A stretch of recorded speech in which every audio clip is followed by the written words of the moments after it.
Because of the incursion into Israel, I thought we should give a little bit of context so you know what's going on, because some people said, where's Gaza? And it's a little place down in the southern tip of Israel. Why all of the problems? Well, we'll talk a little bit about that. So today we're going to rewind the tape all the way back to Genesis chapter 16, where the fight began. God had promised to Abraham that he and his wife Sarah would have a child, but it would be a child of faith because both were old. Abraham didn't believe it. Sarah laughed. So Abraham said, what do I do? Because God said we're going to have kids. Sarah said, it must be with my handmaid, my maid over here, Hagar. Abraham said, what? Yeah, sorry, but go into her, have a child, and maybe that's the way it should go. So he did. Hagar got pregnant, only to find out that God said, no. I promised you that this child will be a child of faith, not of disobedience. And so he had relations with his wife Sarah. She bore at an old age, had a son named Isaac. No, not Newton. Isaac, just Isaac, son of Abraham. Well, what do we do with the son that Hagar had? His name was Ishmael. What do we do? There was a contention. The wars begin. Family feud. The Hatfields and the McCoys. So what do? Well, Hagar takes her son and goes to the east. The Lord appears to her and says, I know it's tough, but I'm going to make a great nation of your son as well. And he will have many that will follow him. He went to the east. He went over all the way, and today is a father of the Arabs. So that was that side of the family. Isaac grows up, is to be sacrificed. God has a ram caught in the bush, if you remember. Just wanted to make sure, Abraham, that your heart was for me, not your son, because he's a son of promise, but the promise emanates from me, not from him. And that is a lesson to each of us, that God looks at the children of God coming from faith and not from disbelief. And so that's why we were grafted in through faith. And the whole New Testament is that way, through faith. So they grow up. Ishmael becomes the father of the Arab people. Now, we're going to draw a map. It's going to be a crude map, of course, but I'm going to try my best to give you the Mediterranean Sea. Oh, bad shoe. That was from St. Vincent de Paul. Let me get the right. Okay, that's Italy. You have Rome up in there somewhere. This is Greece up here. And then you have Turkey. Now, Turkey's going to be a big place. Up above Turkey is going to be Russia, way up north. Ukraine is on the side over here. Now, you're going to have the Nile River here. You're going to have the Red Sea that comes into a gulf. Then you're going to have the Sinai. This side here is Africa. Huge nation. The Sudan is down here. Now, Israel is probably about this big here, maybe a little bigger. And then above it you have Lebanon. And then you have Syria that actually borders Israel along with Lebanon. Like that. So this is Syria. And then L for Lebanon. This is Israel. You have Galilee, Dead Sea. Now over here is called the West Bank. Have you heard of that? The West Bank. Who lives in the West Bank? Palestinians. This whole place was called Palestine. So they kept the name. We're the true Palestinians. I'll tell you why in a bit. Now you have Jordan that comes about here. And that's where the Ammonites used to live. So today we have Amman, Jordan, but it's the Ammon from Ammonites. So it's Amman, Jordan. Then you have Saudi Arabia.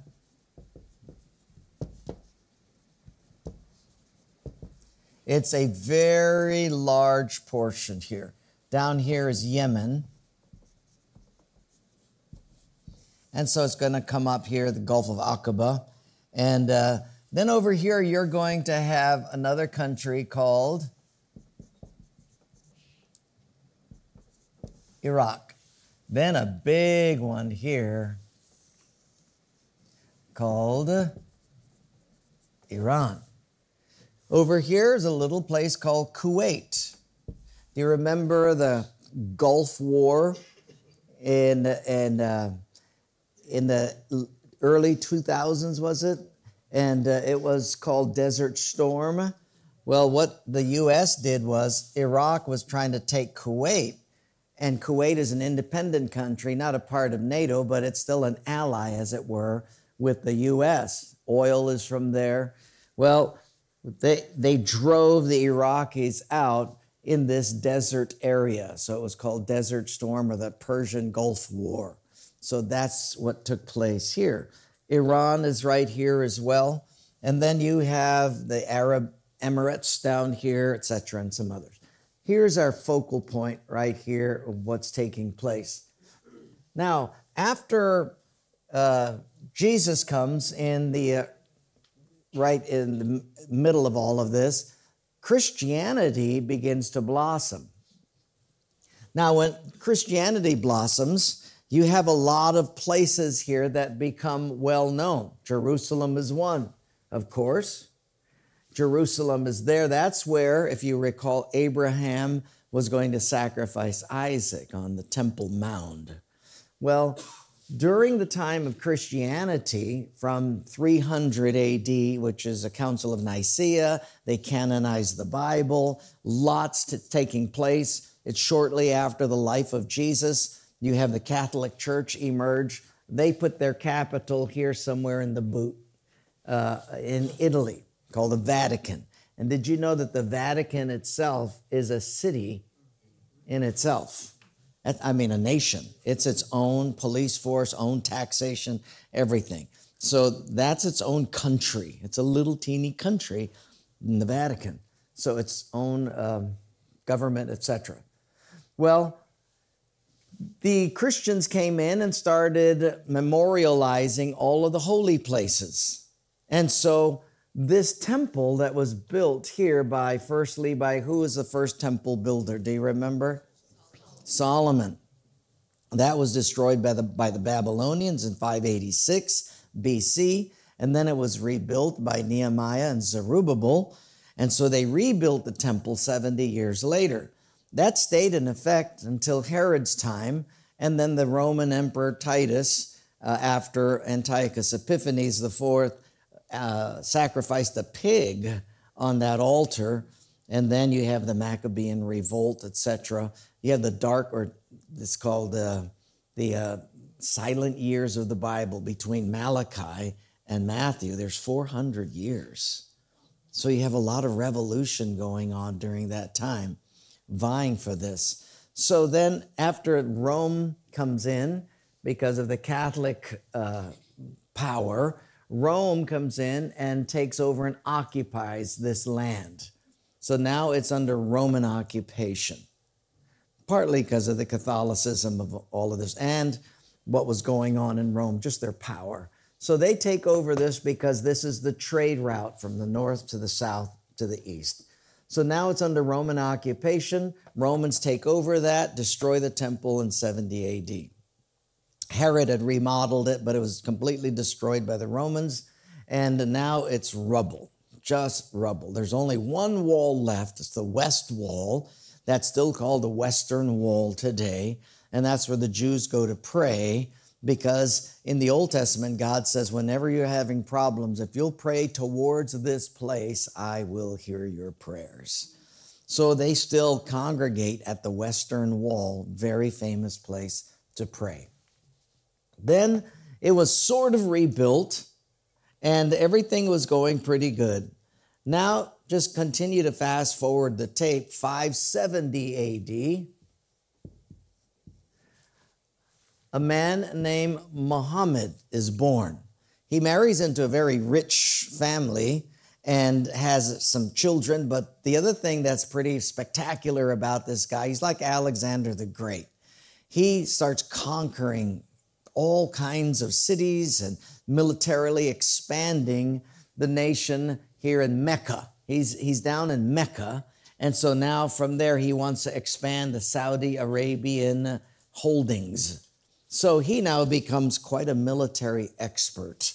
He's hiding up in a cave, and he claims that he heard an angel speak to him and writes down what we have today as the Quran.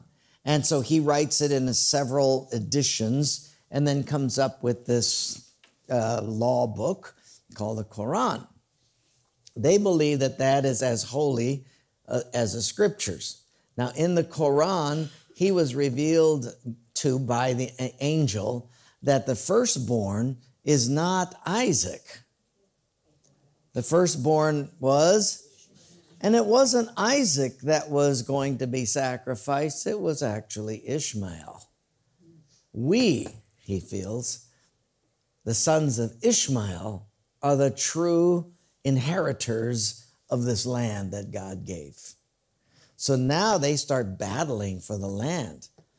In the beginning, actually, Jews lived in Mecca, and they lived as allies. The difference was the Jewish people were set on protecting their religion, whereas Muhammad was set on expanding his influence. The Jews were protecting. You're not a Jew, you're an infidel. You can't come into this place. On the other hand, the people who were under Muhammad was going to expand as much as they could. So after a while, he basically takes over this whole area. They become Turkish, or they become Islamic. Then the Islamic people move into this place here. They set up shops, they put their homes there, and they tolerate the Jews at this point. Muhammad's dead. Now the successors take over. They have the Shiites and the Sunni, and they're his children, and they're vying for power because of dad's influence. So they're all vying for power. So now you have two sects, S-E-C-T-S, sects of the Islamic people. Now, what's the difference between someone who's a Muslim and Islam? What's the difference between Muslim and Islam? The difference is Islam is the religion. Muslim is an adherent of that religion. So Christianity versus a Christian. What's the difference between a Christian and Christianity? Well, Christianity is the faith. A Christian is an adherent of that faith. So you have Islam or Islamic, and you have Muslim. Everybody got that? So sometimes it's interchangeable, but it helps us if we kind of understand. So now it's under Turkish rule. Well, actually, it's under Islamic rule.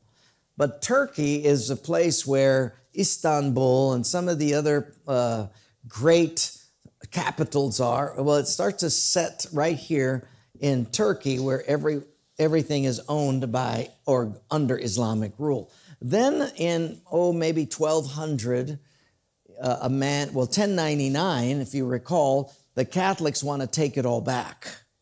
So they come in and they start putting monuments on everything to protect it. So they put a building, a church over anything that Jesus had done as a miracle. You have the miracle of, they build a church.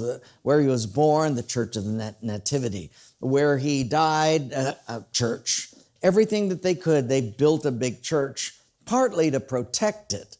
Because if you think about it, if they hadn't done that, it would have been either stolen, ransacked, or a commercial building put over it and made money off of pilgrimages, people coming. So they put a church over it, which is cool, but at the same time, it's a little weird. If you go into it, there's incense and it's dark and, it's a little different. But I think, well, thank God they at least put a church over it.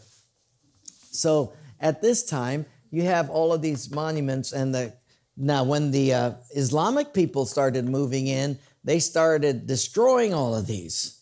Well, then you had the Crusades in 1099 AD. come in and they start wiping out all of the Muslim people. Get out, get out, get out.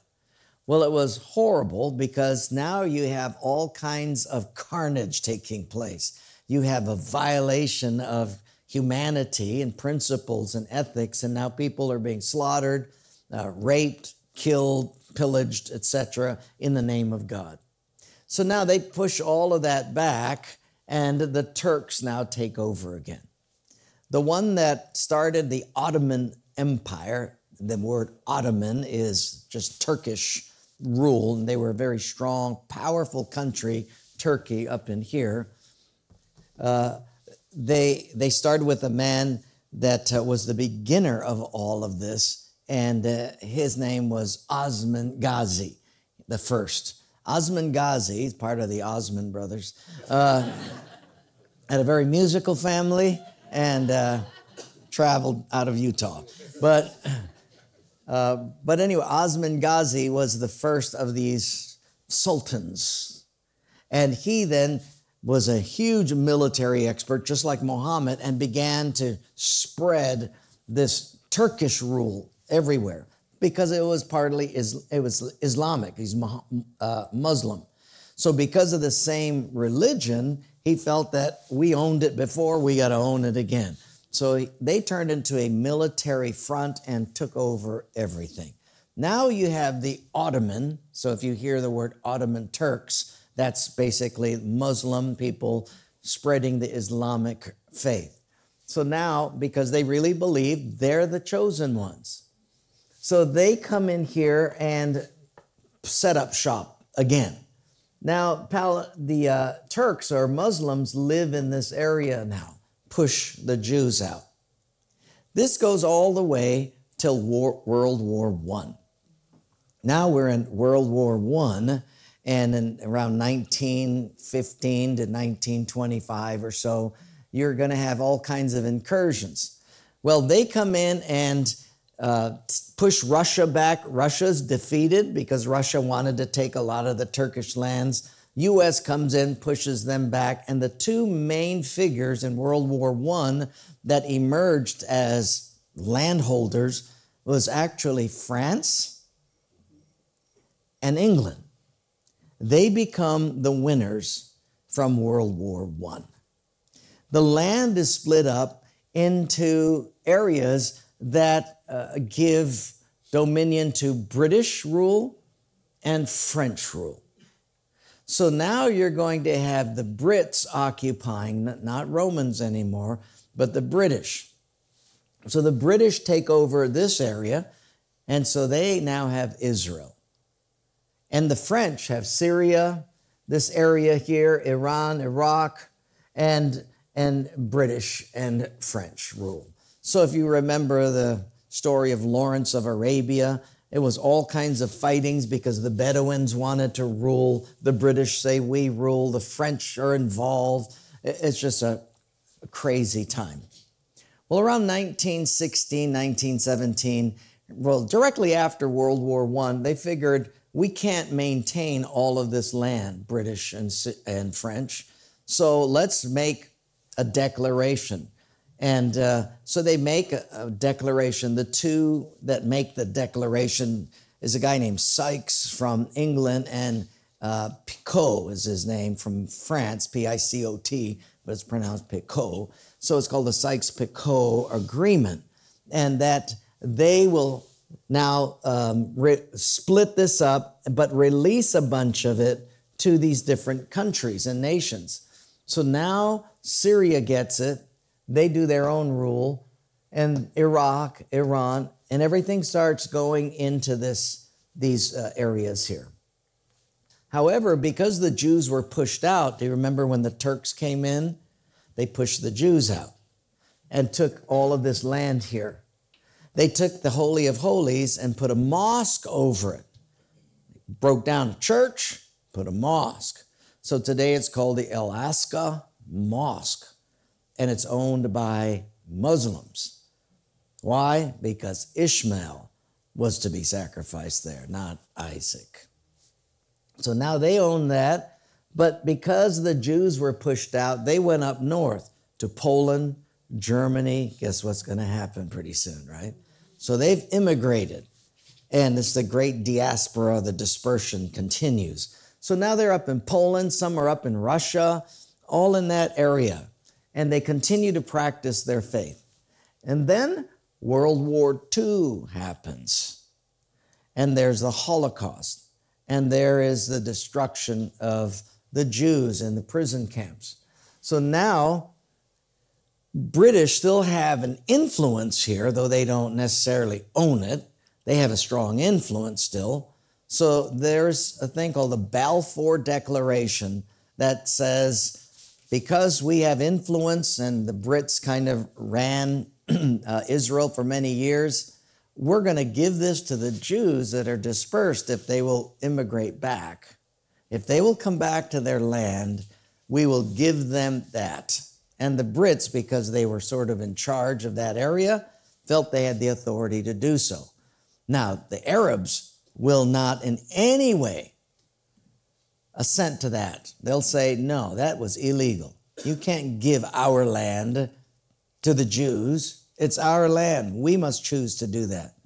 Nevertheless, the Balfour Declaration was signed. Jews began to immigrate back. Now, there was tons of fights and a lot of problems, but the Jews started to migrate back. Now you have all of these, and this wasn't here at that time, the West Bank. So these are all Arab settlements and cities. And so the Jews come in and say, we're going to live here.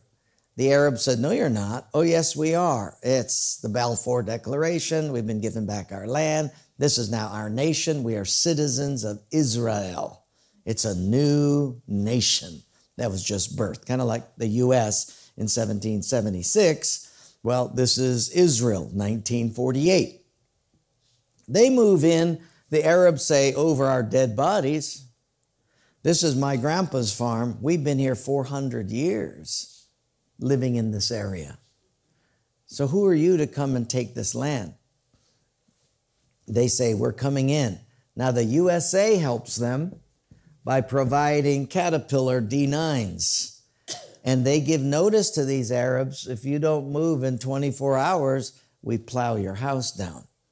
Because it's going to go, Jews are going to settle here. And they go, no, you're not. And so they fight, but nevertheless, they can't go against the U.S.-backed planes and trucks and D9s. So they're pushed to this little place here called the West Bank. And they call themselves Palestinians. Some of them go to Jordan, but Jordan says, we can't take all of the refugees. There's 750,000 of you. So if there's 750,000 people trying to immigrate into the U.S., do you think that'll cause some housing problems? Oh, yeah. It's happening, yeah. And so there's problems. So they push out the Arabs. They go into Palestine, and some go to this little place here called Gaza, right there. That's how small it is. Just a little teeny place. So they go down here and here. Now, as time goes on, the Jews take over and actually make this place really fruitful. They build new cities and new settlements, and but sooner or later the Palestinians get mad because that's our land. And so it's called the first intifada, which is fighting against, a struggle against. So they fight against, and all they have are rocks and sticks and maybe pistols. So when the Jews come near their border, they throw rocks at them and they start shooting at them. So what they did was the Jewish people would build another fence here to keep them away. And then they reduced this even more for security, so they couldn't be shooting Israel people. And then they'd actually start building what they called settlements in here. Settlements. Settlements are basically Jewish towns in a demilitarized zone just to keep them away, a little buffer. And these people were given land, if you will, be in these cities that are walled, just kind of gives protection, but also the reservists, in case there's an incursion, you have people right there that put on the uniform and are ready to go. Well, that made them even madder. So another intifada took place, and now they're blowing themselves up in the middle because that's all they got. They don't have Uzis and tanks and planes.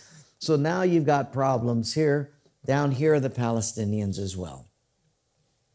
Now, a guy named Yasser Arafat comes into power, and they vote him in, and they want to make this a separate state right here. The West Bank, or the Palestinian area, will be its own nation. So Yasser Arafat is about ready to say, okay, we'll live as two nations in the same land, and we call Israel its own nation. We're okay with that. And he has a government called Fatah, F-A-T-A-H, Fatah. And they're going to rule down here and up here. They're developing their own faction here. It's called Hamas. And then it wasn't more than in the last decade or two, they had an election to see if Fatah would be the government. They won. Second election comes up. Hamas people run for overseeing the government. Hamas wins the election. And now you have Hamas, that's the government of Gaza. How many people live here? How many of you know? 3 million. 2 million people live in this little teeny box right there. It's crazy. It's one of the most populated spots in the Middle East world, right there. So now Hamas doesn't like being cordoned off because this area here is actually controlled by these people here, the Palestinians. So because they're supposed to be brothers, they actually do a lot of the governing and all of the foundational things are done from here. They put some fences up around here, but now they don't like each other. And they're both Islamic, or they're both Muslim, but they now have a falling out. So Hamas doesn't like these guys. These guys are suspicious of these. The electricity comes through Israel. Sometimes if they're not doing well, Israel will cut off the electricity. It makes them mad. The other thing is, this little city here became its own city. Do you remember the Vatican? Jerusalem was seen as its own nation or an international city. It's not owned by anybody. Israel owns this, Palestinians own this, and this, Jordan owns this, French give this back to Syria, Lebanon up here, you're on your own, but this is an international city. And they split the city up into quadrants. Here's Jerusalem. They said this is going to belong to the Armenians or the Eastern Orthodox.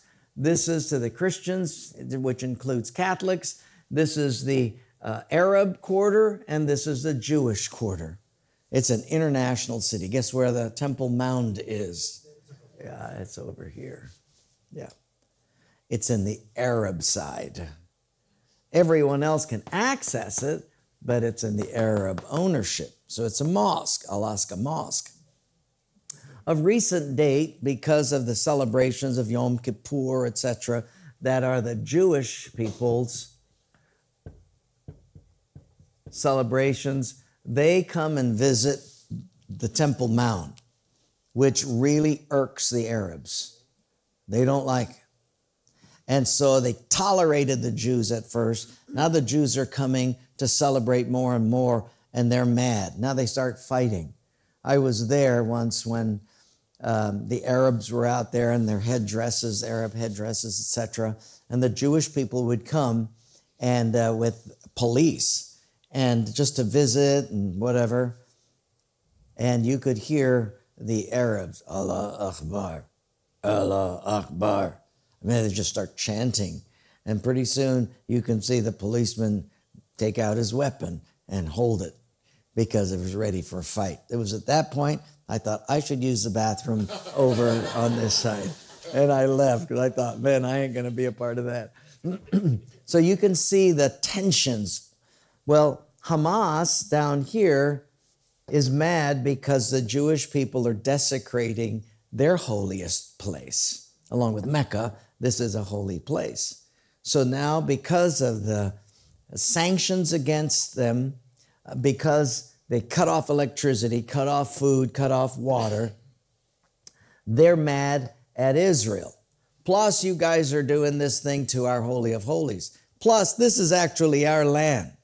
So Hamas, the reason they're fighting right now since early times, they feel that Israel is an illegal power, that it's taken over their land, and Hamas feels it is their responsibility to liberate Palestinians and help them to get back their land. So because that's such a revolutionary stronghold and ideology, they're ready to fight. It's just like the revolutionaries here in America, when they felt British coming in and taking over the colonies and taxing them and telling them what to do, what they couldn't do. It's exactly what's happening. So because of that, they rise up and they revolt. Now you say, well, they're a terrorist group. Yes, they are. There's actually 60-ish terrorist groups. Did you know that? And most of them are Muslim.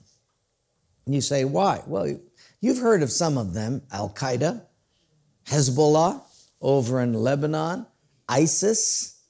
You'll have the Taliban. You remember that? Afghanistan and Osama bin Laden, all of those. Down over here in Nigeria, you have one that you may have heard of called Boko Haram. Boko Haram steals children, puts them into the military, trains them for their what they're going to do. You have the PLO, Palestinian Liberation Organization, that was here with Arafat, and then he put in another government called Fatah, which was much more amenable to the Israelis, and they were about to do an accord so that they could live as separate nations within the same land. Hamas didn't like that. No, they're actually terrorists coming to take our land. Well, they had a little falling out, and now they're separate. So you have the Fatah, and then you have Hamas. Fatah was trying to become the governing power because of elections. They were voted out. Hamas came in, and now they run this little tiny state here. But they feel that Israel is a foreign power, and they don't have a right to this land, and we are to liberate them. Because right now, Israel is not just fighting against a neighboring country. They're fighting against a contrary ideology. So how are you going to change the mindset that that's our holy place? That's our country. And you guys should be off the map. You were defeated a long time ago. We should be here. And you were given this by Britain. What in the world is that? And so now they feel it's their right to get rid of them. In fact, one of the codes of the Hamas and a lot of far left Islamic groups is that Israel should not exist. And they will only be liberated when Israel, and here's their words, are pushed into the sea. And they can't stop until that happens. Now you say, well, why would they feel such animosity? Well, one is because of history. Two is their religion. Three is something in the Quran called jihad. Have you heard of that word? Jihad. Jihad is a word that means struggle. And there are several levels of jihad.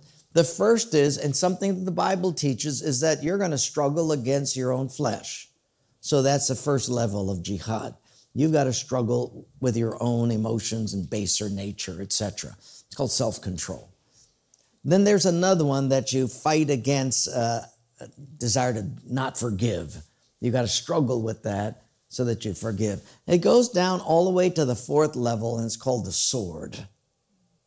When the third level is when a Muslim has a friendly ally, you tolerate them, but you struggle with it because you don't believe all that they believe, yet you love them and live with them. Okay.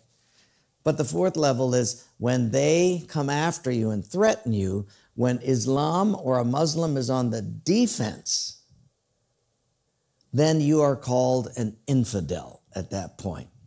And you are to get rid of that infidel in any way possible, because that is coming against their faith and their existence. So the fourth level of jihad is what these people are sensing right now, and it's only when you as a Muslim are on the defense. If you're on the offense, if you're the same, no problem. Jihad isn't a bad thing. It's just struggle with your tendencies. But when it goes past that Rubicon and it's into now I'm on the defense, then you must use everything you can to destroy the infidels. So when the U.S. or Israel, because we're allied with them, comes against them, they go into all-out belligerent war. They will chop your heads off. They will shoot you in the eye. They will bomb you. They'll do anything. And by the way, it's quite honorable if you die yourself in the process. Kaboom. I got rid of a ton of infidels. We're on the defense. So right now they feel that they're on the defense. Saudi Arabia doesn't feel that they're on the defense. So they're not launching offensive attacks. Now here's another crazy thing. Because Lebanon or Iran doesn't like Israel, because again, ideology, they cannot, look how far away they are. They can't lob bombs over there. And as soon as they do, they're in trouble because the countries, NATO, would come against them. So what they do is they send weapons and they fight Israel. Do you see? Iraq sends weapons, Syria, Russia, Lebanon, and let these guys fight Israel. Keeps them out of the fray, but it's still accomplishing what they'd like to do. So now you have what they call allies to Gaza that are supporting them. Nobody knows this, what we do now. Iran is actually, their security forces help them plan all of that. But they're not launching it from Iran. They're launching it from Gaza. So now the immediate is Israel has to stop the bombing because they killed hundreds of the people of Israel already, taken them captive, and have forced Israel to back down. You shoot one bomb into Gaza, we kill these Israelis and Americans. And so Biden says, you know, we want to do everything to help Israel to defend itself. But if they start killing Americans, it's still right now short of, now it's our war. So it's a tightrope that we're walking, folks. It's crazy. They've been here before, but I wanted you to get context so you know, why are they doing that? It's an old skirmish coming to fruit, and that is the last days prophecy. People ask, why is this little teeny place? And if I showed you a world map, you couldn't even see this place. It's so teeny. But why does the Bible say that it's all going to happen right there?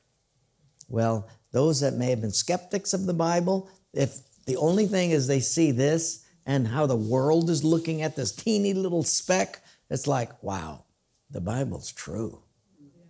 It's amazing that the Bible would say it's going to happen way over here in this little dot. No way. Yep, you watch. And now we are watching. And it's like, oh. So what does that say to us? We'll talk about that in a second. But first, let's take some questions about all of this. Yes?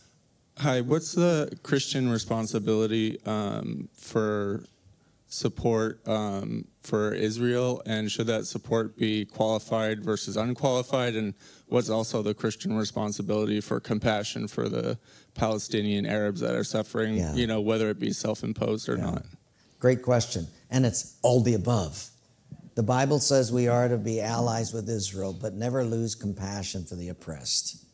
So we have to not just take a blatant side and say jihad, back. But we have to understand that the only one that'll bring peace is not an accord, whether it's the Abraham Accord or the Oslo Accord. It'll be the Prince of Peace, Christ Jesus. So not only do we pray for Israel and ally with them, and then we have compassion on those that are hurting in Gaza because they were displaced. If someone said, off your farm, we're going to bulldoze your house, you got 24 hours, you say, no, we bought this. Here's our deed. So that's just not even worth toilet paper right now. This is our land, and they bulldoze you. You're going to pull out your shotgun.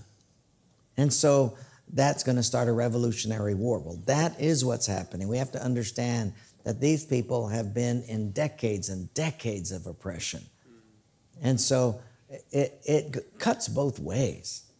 I was visited a Muslim hospital here in the Palestinian area a few years ago and visited Muslims that had no legs, no arms. They were in therapy because of the Israeli Defense Force shooting them because they crossed the border at a wrong time. And they said, stop. And they don't know. The Israeli people, like, maybe the guy has a bomb. But the woman just was pregnant, shot her 3 times, and now she's in this hospital. And so at that point, you really have a heart for the oppressed. But at the same time, you've got other people over here, like the Hamas militants, that really need to be stopped. Otherwise, they will kill you. They will chop your head off. They will kill your babies. They will rape your daughters. And so you cannot just put them all into one pot and say they're all bad. They're not. The militant left-wing Hamas needs to be stopped. Otherwise, they will ransack innocent people. You've already seen that happen. But there are innocent people. Is that easy to separate? It's like mixing sugar and water and say, let's put it back into sugar and water. Like, whew, that's not easy. So what does it come down to us? I'd say 3 things. Number 1, we realize that these indeed are the last days. It's starting to focus in right where the Bible says, and there's wars and rumors of wars, and everybody's about to jump in. If these big players jump in, and then the triad of China, Iran, and Russia jump in, you have another world war. And it could be right here, and it's called Armageddon. So, number 1, we are indeed living in last times, as the Bible said. Number 2, it tells us that we must continue to pray for the peace of Jerusalem, regardless, because that's a mandate from the Scriptures. But the third thing is, folks, listen, that tells us that we must get going on our assignment to win the lost. Because whatever happens over there, it doesn't change our assignment to win the lost here in Eugene. We can get so focused on this little piece of land here and what's going on and the decisions they're making, good, bad, or indifferent, and forget our assignment here. Our assignment is to preach the gospel to these people who don't know Jesus Christ. That's our assignment here. It's not to fight that war. It's to fight the spiritual battle where the Bible says the harvest is ripe, the laborers are few. Jesus himself came in the middle of an oppression. Romans had occupied Israel. Did you know that Jesus did not come to fight the Romans? He came to seek and save the lost. Now, what about the centurions? Yep, they were Romans. They had a job to do. They were military people. But Jesus talks about the faith of the centurion. So if you are part of the government, part of our assignment, still the same, to be people of great faith. Isn't that right, David? Yeah. So those 3 things I think it comes down to. We must pray for Jerusalem, pray for the peace of Israel, have a compassion for those that are innocent. Jesus always had a compassion for those that were innocent. but then get back to our assignment. I think because this is the last days, right? And so we realize we're in the last days. Pray for Jerusalem and the oppressed. And the third is win the lost. We don't have that much time left. Just don't have that much time.